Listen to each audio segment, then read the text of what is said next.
Asenso Pilipino. Good day mga ka-asenso, oras na para kumita ng pera at umasenso sa hanap buhay.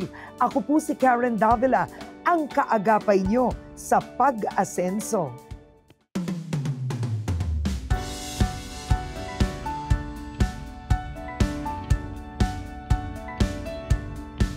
Ito ang DTI Asenso Pilipino, ang kaagapay sa pag-asenso ng Pinoy MSMEs. Asenso Pilipino.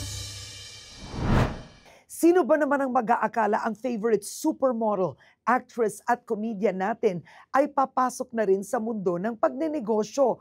Queen of Raqueteras talaga ito. Ngayon, tinatakam niya tayo sa kanyang masasarap at nakakabusog na pagkain. All around po ang taong ito. Sa sipag at pagmamahal niya sa kanyang craft, pinatunayan niyang kahit saan mo pa siya isabak, kayang-kaya niyang umasenso. Ang owner ng 5-star karinderya, Chicks ni Otet, the one and only, Wilma Daze. Yeah. Palakpakan clap, everybody! Thank you so much! This is it. Nakarating na ako. I am here. You are here at ito ay Asenso Pilipino. I know. Ibig sabihin, recognized ka talaga. Oh, konti na lang. And recognized ka na successful entrepreneur. Diba? Umabot ako doon. Ganyan ang level mo. Alam mo, feeling ko, isang linggo na lang, andun na talaga ako. Okay, unang-una, restaurateur ka, pero bagitin natin, just recently, na-feature ka sa Somebody Feed film. Diba? I mean, that is the newest. Lumabas ka sa Netflix. Yes, di ba gumo-global naman din global. tayo? Paano nangyari yun? Alam mo, hindi ko nga alam. Alam mo, hindi ko alam kung swerte ba to o baka talagang ito ay para sa amin. So, ang nangyari is, yung parang driver ng production, siguro kung sino may yung counterpart nila sa Pilipinas, may driver, nagmumotor siya, kumain siya sa amin, kasama ng mga taga-motor niya. And then siguro, nagme-meeting, hanap tayo, kailangan daw sa Tagaytay, ni-recommend ng driver dun sa producer, yung aming karinderya. So, gano'n na siya. Napapunta sa producer. And then, sa producer naman, na hindi ko siya nakilala, kumain up until kinuha yung aming details, ganyan-ganyan, nag-email. So, again, yung lola mo, di ba? At nag-trial muna sila. Yung Trial eating. Yes, yung mga Pilipino. Oo. So, ngayon, nag-email sila. So, syempre, hindi naman ako sosyal, di ba? Hindi abot ng pang-unawa ko si Phil Rosendal. Ang kakilala ko lang ay si Jen Rosendal. Yung Viva Hot Babe. Andun ako eh. Tapos? So, nag-uusap kami ng aking supervisor noon. Nasabi niya, "Ma'am, meron pong foreigner na..." ganito pa yung pagkakasabi, "Ma'am, may AFAM na vlogger. Iba-vlog ka." Talaga? Si tanga ding may-ari, di ba? Talaga? Sabi ko, sige, sabihin mo. Hindi ma'am, mag-i-email daw. Sabi ko, ay, formal to. So sabi ko, siguro to respetadong vlogger kasi para mag-email pa eh. Hanggang sa, nung nabasa ko yung email, ang naisip ko lang at una kong nakita is yung Netflix. Wow. Ipapalabas sa Netflix. I confirm! Agad-agad. Oo, kung sino ka man, bahala ka na. Basta confirm na ako dahil naisip ko yung exposure namin sa Netflix. Ang ganda na. Oo. Confirm. So, yung asawa ko, naririnig-rinig niya pala ako. Hanggang sa nung parang a night before, kinabukas ako, ay nga pala, be, bukas nga pala yung si Phil. Iba-vlog niya ako, yung Amerikano, nahiya ako eh, kaya pupunta ako. Ang layo pa ng biniyahe. Ang sweet ko, di ba? Sabi talaga ng asawa ko, kilala mo ba yung sinasabi mo? Sabi, hindi. Halika. So, binuksan niya yung TV namin, binuksan niya yung Netflix. Nung nakita ko yung picture doon sa email, sabi ko, yan, yung mamang yan, siya nga yung pupunta. Sabi niya, yabang ko pa, buti na lang pala, nag-confirm ako. Sabi ng asawa ko, kung hindi ka nag-confirm, hihiwalayan kita. So what was your reaction, una, when you saw him on Netflix? Nagulat ako. Sabi ko, ay, ganun ano kalaki. pala siya, matino pala talaga siya. Maayos pala talaga siya. So, eto na, dumating na yung araw ng shoot. Ay, nagkasala ako sa asawa ko. Ang gwapo ng mga staff, yung mga Amerikano, yung Richard, ang pogi. yung mga camera, excuse me guys ha, sorry, hindi naman sa pagiging, ano bang tawag dito, colonial mentality ha. Pero ang ganda nilang tignan, alam mo, Oo. ang lalaki, mga blue, ay, pogi, Oo, taginis oo. na talaga, talagang Oo. pinundit-pundit ko Yeah. yung muscle. Ang Oo. popogi nila na, So di ba, anong pinakain mo? Kinabahan ka ba? kinabahan ako sa idea na maging English ako. Okay. At saka lalabas ka sa Netflix. Oo. Pero sabi ko, hindi eh. Sabi ng nanay ko, when you speak English, you think English, bahala na siyang mag-adjust. Ako pa mag-a-adjust? In-interview mo nga ako. Ano nangyari? In fairness, naitawid ko naman siya. Sabi ng mga kaibigan ko, sa sobrang English ko, ang tinawag ko pala sa crispy pata ay crispy pork knuckles. Sabi ng kaibigan ko, hindi ka naka-atras. Sobra yung English mo. Hindi mo tinawag na crispy pata. Oh. So, what did that feature do for your restaurant? Ako, instantly, kaming dalawang mag-asawa, parang, eto na yung ano namin, eto na yung way namin na i-show. Yung talagang tunay na mga pagkain Pilipino. Kasi yun naman ang gusto namin na ang sarap-sarap ng mga pagkain namin Pilipino, kulay brown nga lang, pero masarap to So, yun, na-achieve namin. Plus yung sa asawa ko, yung happiness niya, yung parang para sa kanya, bilang kusinero siya Siya kasi kusinero, talagang sa kanya, ang laki-laking bagay nito. Parang sa kanya, parang this is it. Success na tayo. Oo. Sumakses na kami ng bonggang-bongga para sa isang kusinerong simpleng taong kagaya ng asawa ko. Isipin mo ang naabot ng restaurant mo. Itong chicks ni Otit. Una, Cavite, Yes. right? Na pinuntahan ko. Yes. At pangalawa, Tagaytay, sa may highway na pinuntahan ko ulit. Hindi lahat ng nagsisimula ng restaurant nagtatagumpay. Magkano ang puhunan mo nun? Paano mo sinimulan yung nasa Cavite? Yung Cavite namin, siguro ang puhunan namin doon, mga nasa 300,000. Sa 300,000 na yun, yung 50,000, nangutang pa kami. Nangutang kami sa tiyuhin ng asawa ko. Kasi nung una, meron kaming nilapitan na sabi niya, ba't kayo nangungutang? Ako parang, So, yung nag-no siya sa amin. So, ako na-feel bad ako noon. Sabi ko, ganun pala yun. Pag magninegosyo ka pala talaga, dapat mahaba yung puhunan mo. Wala tayong pera, be. Sabi niya, hindi, may tutulong at may tutulong. Hanggang sa lumapit kami sa tiyuhin na, kay Tito Marlon. Pinautang niya kami ng 50,000. Yung 50,000 pesos na yon, kailangan namin yon para ma-open na namin siya. Pambili namin ng plato at ng pang-start na pagkain. Oo. Doon namin siya ginamit, yung 50,000 pesos na yun. Ang platong binili ko parang 30 pieces lang. Oo. Ganun lang talaga. Pero bakit 300,000? Kasi- 50 sa plato, At saan saka yung pagka- iba? Ay, syempre, papagawa ka ng mga bubong, yung mga paleta ko. Kasi syempre, kahit si tatay na binarat-barat ko, babayaran ko siya kasi kinarpintero niya yon. So, yung mga basic mong needs, kailangan mo ng at least maayos na bowl. Alam mo, pag magninegosyo ka, lalo na pagkain, dapat talaga, ito talaga like ko sinasabi, please, ayusin natin ang mga CR natin. Importante sa negosyo ng pagkain na maayos ang CR.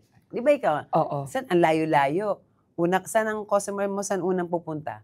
Unang pupunta yan sa banyo mo Kasi yun ang representation ng pagkatao mo Kaya ako talagang, linisin ang banyo, maitim lang tayo, pero malinis ang banyo natin. Yan. So, ginastosan mo yon. Ang banyo Oo. natin, yes. So, nagsimula ka na sa Cavite. Yes. At ano ang mga una mong sinerve?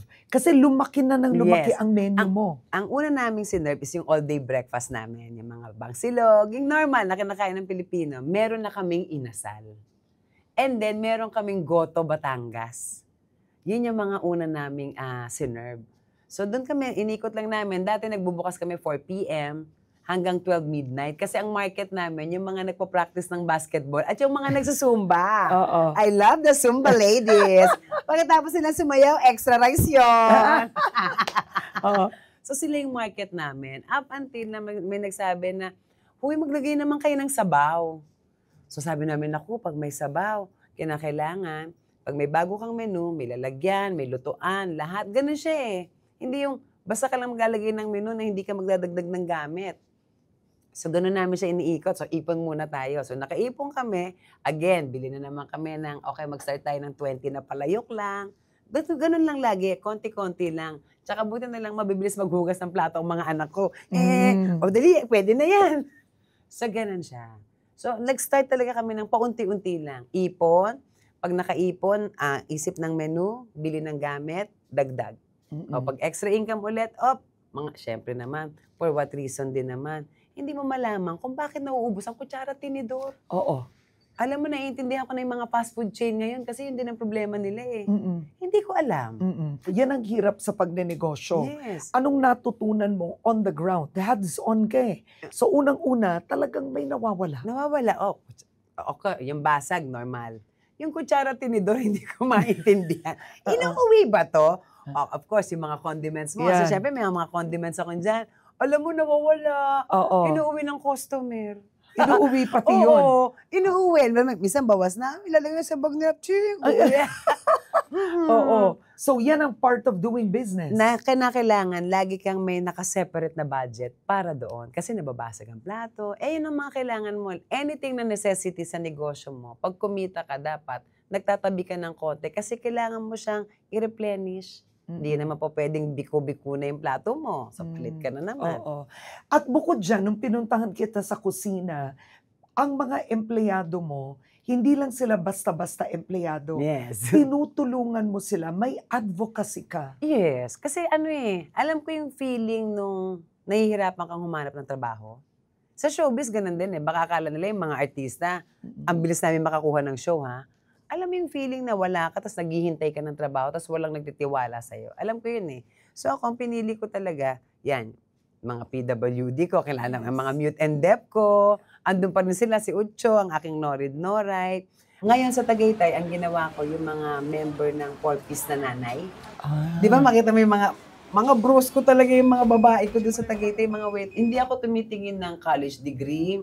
Hindi kinakailangan kung dishwasher ka, kailangan nakakaintindi ka na quantum physics para maghugas ng plato.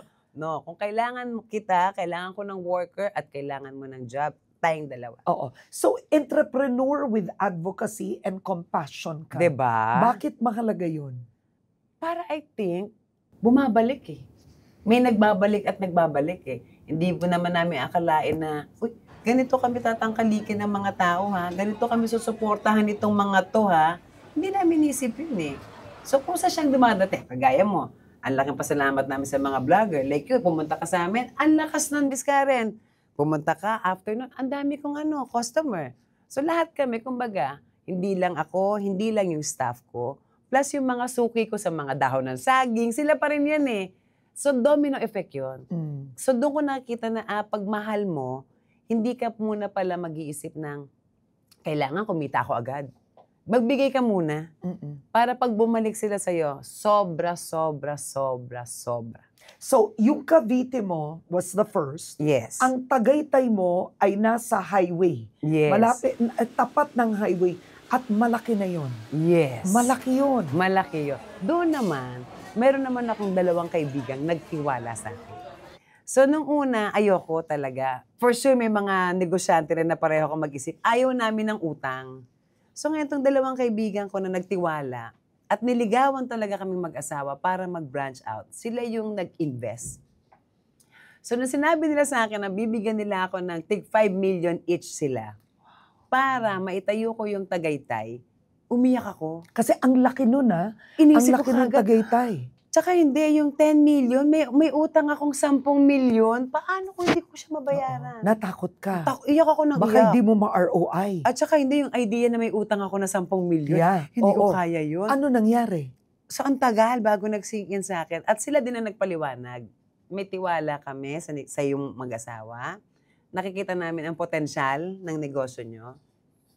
Eto, taya namin to, kumbaga sugal. Kung mag-click, di panalo kami. Kung hindi, ganun talaga. Pero ang mahalaga, knowing na kayong 2 mag-asawa, pagtatrabahuhan nyo yan.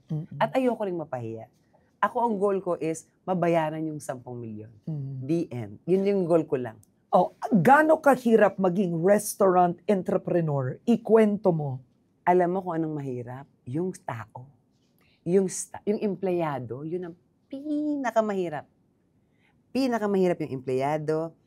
Pinakamahirap yung mga entitled na customer. Ano ba ang markup ng food? Maliit ang, hindi naman ganun kalaki. Hindi. Usually, ang food, 35%. Yeah. Yun lang siya. Hindi ka pa pwedeng tumaas ng doon kasi kung hindi ka natatauhin eh. Mm-mm. So, kailangan marunong kang maglaro, matyaga kang maghanap ng mga supplier na talagang maaayos, yung may quality din. Yun talaga yun eh. At saka, ang hirap humanap ng mapapagkatiwalaan sa kaha.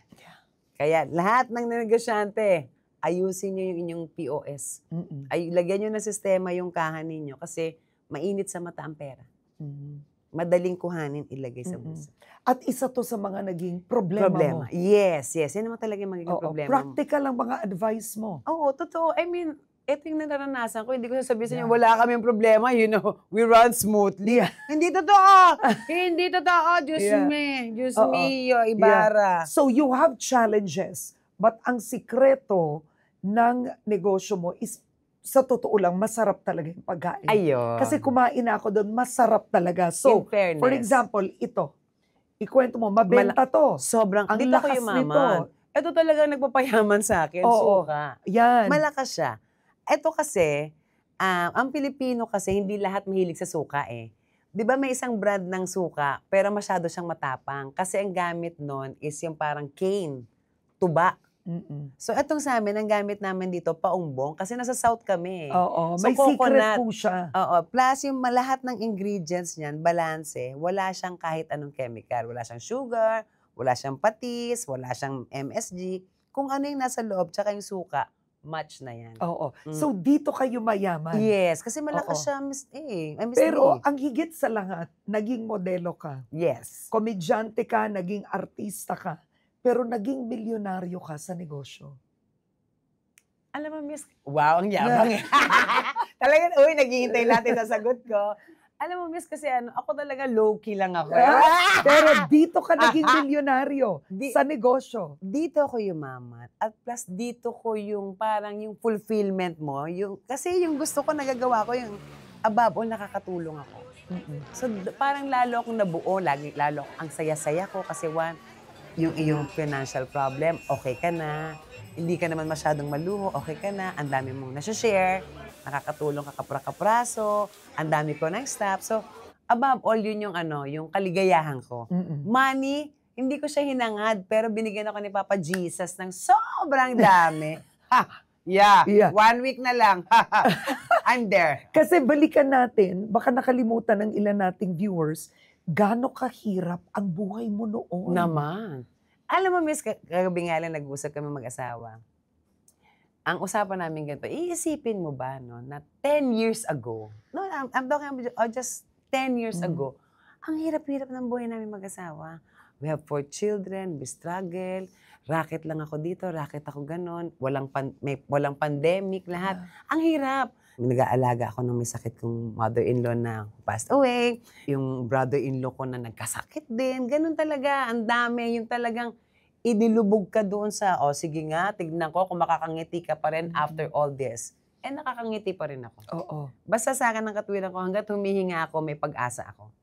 Pwedeng ngumiti. Oo. Pero ang natutunan mo doon is, kasi talented comedian ka, but it wasn't enough. No, yung TV, sa dami ng artista, sa dami ng mestiza, na mga banat na banat pa ang mga braso. Sino ako? Wala tayong ilalaban doon. Kaya dapat kaming mga artista, o tayong mga artista, matalino rin tayo. Ako, ginamit ko yung pagiging artista ko sa pagtitinda ko. Effective. Effective. Kasi kilala ka eh.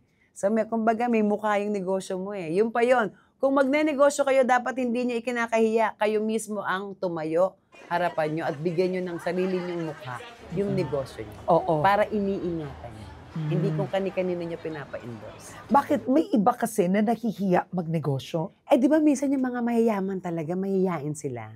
So, ang gagawin nila, kukuha sila ng endorser. Kasi may pambayad nga sila. So, nawawala yung personality nila over the business. O minsan din, yung mga nagsisimula, may mga tao talagang, sorry, ako Anong tawag doon, yung pag mahihain ka, intro ba yan? Introvert ako So, kahit anong ganda ng negosyo niya, ayaw niyang harapin.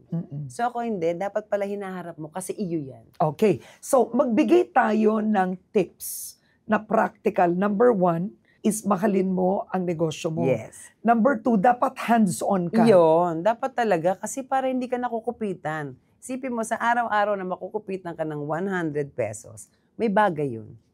Lahat, ultimo 5 duling may bagay. Kaya itago mo yan. Mm-mm. Mahalaga yan. Oo. Number 3, what about the quality of the food? Let's talk about that. How do you sustain? How do you maintain? Okay. Yung asawa ko kasi matikuloso siya. Makita mo rin sa pagkatao niya eh. So, ganun talaga siya. So, ngayon, palibasa siguro ako din, may memory ako. Yung memory ko na pag natikman ko, dapat ito yung lasa. Kami hanggang ngayon, for 6 years, kakainin namin yan to make sure na tama yung lasa niya. Kumbaga, kami mismo ang nagko-quality check at nagko-quality control ng nilalabas namin. At si Bebe Lab hanggang ngayon, nagluluto siya sa kusina. Ando siya sa kusina, binabantayan niya yon to make sure na tama, pareho, at naka-Bible. Nakasulat kamay niya ang lahat ng ginagawa niya sa mga Oo. pagkain niya. Oo. Magfa-franchise ba kayo at one point? Hindi pa ako ready. Oo. Bakit? Hindi pa ako ready. Natatakot ako kasi baka masira yung quality. Kasi minsan sa sobrang, dahil successful ka, gusto mo nang hawakan yung buong mundo eh. Ako ang katwiran na yung mag-asawa, ano lang, dahan-dahan lang. Hindi tayo nagmamadali kasi sobra naman.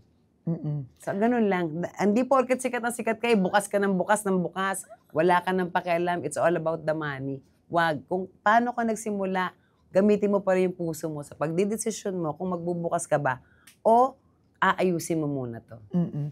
Binanggit mo dapat maayos ang POS, yung Yes. sistema. System. May ibang mga negosyante hindi iniisip ang papel ng sistema. Importante yun. Oo, let's talk about the system. Ang sistema pala, okay, nung nag-umpisa kami ganyan din mom and pop. Kumbaga may kita, o basta nakakabayad, okay ka na.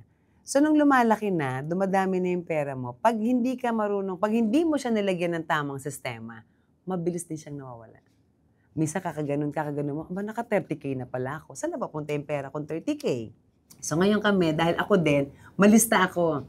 Meron akong mga acknowledgement receipt. Lahat ng perang ilalabas, kung kanino ko to ibibigay.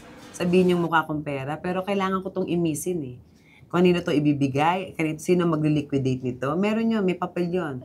Bago kita bigyan ng pera. And then, pag binalik mo sa akin yan, may sistema ulit yan. May mga form ako na kailangan mong fill upan. Una, manual ako. So, nag-iipon ako lagi. Kumbaga, kung kumikita kami, hindi dahil kumikita kami, tumataas ang lifestyle naming pamilya. No. Kumikita kami, mas lalo kami nagiging matipid. Kasi bakit? Hindi. Magbayad tayo ng system. Kasi may mga talagang magagaling, yun ang trabaho nila, magbayad tayo. So ngayon, nung may maayos ako na POS, kumbaga yung kupit sa kaha mo, mas less. Yes. Tapos ngayon, kahit umalis na kahit na sinong kahera mo, dahil meron kang sistema, hindi ka matatakot iwanan. Go lang, eto, tuturo mo lang itong sistema mo, eto lang to. So yun at yun ka, yung quality mo, yung sistema mo, yung workflow mo, gumagaang. Okay. Other than sistema, paano yung inventory mo ng pagkain? Kasama yun. Mahigpit kami sa kusina. Kasi yun ang buhay namin eh. Meron kaming komisari. So mahigpit ang komisari ko kasi ito yung puso ng aming negosyo eh. Lahat ng lalabas dito nakapapel to. Ganun talaga, kailangan mo siyang papilan para walang nawawala. Hindi naman sa wala kang tiwala sa tauhan mo. Pero wag ka na rin, kasi kung masyado kang maluwag, sasama rin yung loob mo eh. Lalo na minsan ang tagal mo ng kasama tapos ninakawang ka kasi ta-terminate mo. Ang sakit sa dibdib. Na parang, Diyos ko naman to, kakaprasong bagay, nagkaganon pa. So kaya ikaw bilang may-ari, ayusin mo talaga, importante ang sistema. Oo. And kumbaga, eradicate temptation. Yes. Huwag mo na ibigay ang temptasyon. Totoo. Huwag mo nang hayaang sumama yung loob mo kasi burara ka din. Oo. Diba? Anong nagbago sa'yo nung naging entrepreneur ka? Maliban sa pumuti na yung kilikili ko, wala naman Nagulat siya. Yun lang. Ako, ang yaman ko kasi ang puti na yung kilikili ko. Totoo, may nagbago ba sa'yo? Wala, miss. Baka kasi din personally, nakikita mo naman ako dati pa sa ABS-CBN, hindi talaga ako mahilig sa material things eh. Nakikita mo na, kahit yung magdamit ako, I mean, ang kaligayahan ko magpumunta ng dagat kasama ang mga anak ko at ang asawa ko. That's it. So yun ang mas madalas kong ginagawa ngayon, magdagat. Pero pagbabago sa pagkatao, karakter, yung mga learnings mo in life. Yung learnings ko in life, lagi ko yung sinishare. Minsan may mga reels ako na mga, sasabihin ko nga to para ma-inspire din sila. Pero me as a person, parang ang hirap kong baguhin. Ganun pa din ako, miss. Walang niya pa din ako. Nothing. Okay. Ang iba nagtatagumpay, ang iba hindi nagtatagumpay. Ano ang pinaka-common mistake ng mga restaurateurs? Na hindi nagtatagumpay. Oo. Wala silang faith. Hmm. You have faith and you have to believe in your product. Huwag mo sukuan. Maganda yon, una faith, Yes. pero believing in your product. Oo, produkto mo Kasi yun. yung iba, kokopya lang eh. Hindi ka nangopya. Hindi ako nangopya. Pinag-aralan namin. Kung tatanungin mo ako kung paano niluluto lahat yan, masasabi ko yan. Mm-mm. Pinag-aralan, pinagtiyagaan. Mm-mm. At kailangan idasal mo talaga yan. At pagpasok sa restaurant mo, meron ka kasing signature dishes. Yes. Ikwento natin ang signature Ah, dishes diba? na Paborito yan. mo ang crispy pata ko. Yan. Meron akong kaldereta. Tsaka yung santol. Sinantola. Favorite niya. Ay, kalimutan ko Diba? magdala. Okay lang. Kunin ko na lang address Yun mo. ang masarap Sinantola. Yung Ay, sinantolan. in fairness naman sa'yo, miss, pwede ka ring endorser. Kasi lahat naman kumakain doon. Yung kinain ni Karen Oh, Davila. talaga? Ayan. Oh, really? Yun ang yes. grabe yun. Yeah, Oh, okay, hanggang so, ngayon. crispy pata mo. Sinantolan, inasal, yung pansit habhab, Oo. anything Filipino. Kasi pag pinansin mo, yung menu namin, iba-ibang lugar sa Pilipinas. Mm-mm. Tapos nilagay namin lahat dito, inaral namin kung paano siya mapapasarap at maayos, saka namin siya binenta. Mm-mm. Wala ka bang temptation nung una na, alam mo, masyado mataas ang ingredients nito? Mahal to masyado? Baguhin natin? Babaan natin? Ay, hindi. Hanggang ngayon, minsan ang kamatis, ang 1 kilo, umaabot ng 800 pesos. Ang siling labuyo, ang 1 kilo, dumating sa punto ko na 900 pesos ang 1 kilo. Wala akong magawa.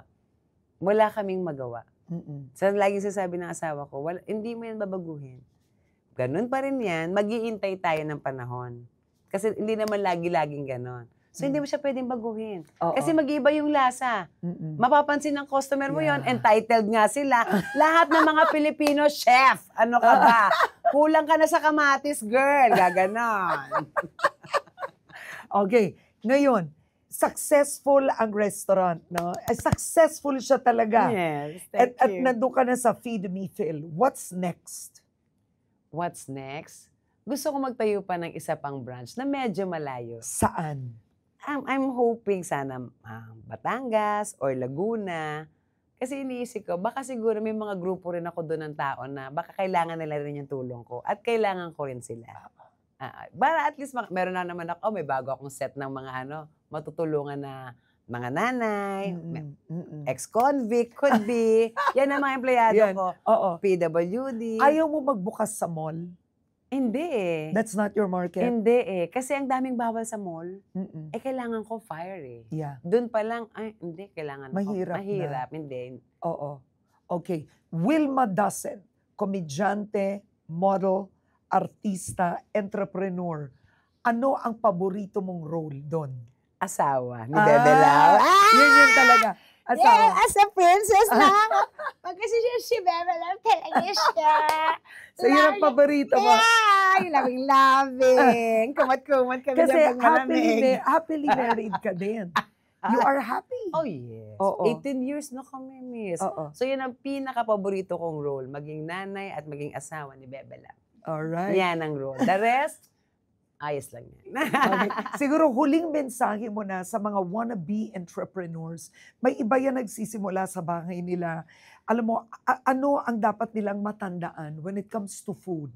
When it comes to food, kung magluluto ka na rin lang at magbebenta ka na rin lang ng pagkain, please, ayusin mo na at gawin mo na ng tama. Huwag mong tipirin, bigyan mo ng presyo, kasi yun ang dapat doon. Sa tingin mo, yun ang presyo niya. Mm-mm. Oh. Oh, invite them na bumisita, please. Please, please, please, please. Parang feeling ko pag lahat kayo after nito talaga, 1 week na lang, and I'm there. I'm there. Baka feeling ko mas mayaman ako. Sino ba mga maya? Baka yumaman baka Mr. Goson, Mr. Lopez. Sino mga mayayaman dito? Kung sino man dyan, 1 week na lang, malalagpasan ko na sila. Alam mo, may karapatan ka. Masarap kasi talaga. Yan. Masarap ang pagkain Please mo. please, wag niyo pong kalimutan. Chicks ni Otit, ang nag-iisang 5-star karinderya ng bayan. Nasa ano po siya, General Trias Cavite. at sa may Tagaytay City. At kasi baka ako alam ko po ang dahilan, pero bakit chicks ni Otit? Kasi ikaw yung chick. Kasi ako yung chicks, si Otit means tito. Siya yung Yes. asawa ko. Siya po ang chick ni Tito. Yeah. Yun na yun. Yun na yun. Alright. And alam niyo, si Wilma Doesn't ay example ng isang strong woman at wonder mom. Nakakayanin lahat para sa kanyang pamilya. Hindi po siya tumigil, hindi na kontento sa iisang source of income. Tandaan niyo po yan para Asenso Pilipino, dapat magdiskarte tayo and open tayo to different sources of income. 'Di ba? Kung kinaya po ni Wilma, I'm sure kayang-kaya niyo rin yan. Basta open your mind, 'di ba? Be Yes. passionate, learn. Muli po, ako si Karen Davila. Ito po ang DTI Asenso Pilipino. Mga kwento po ito ng inspiring entrepreneurs. Ang kaagapay po ninyo sa pag-asenso ng Pinoy MSMEs.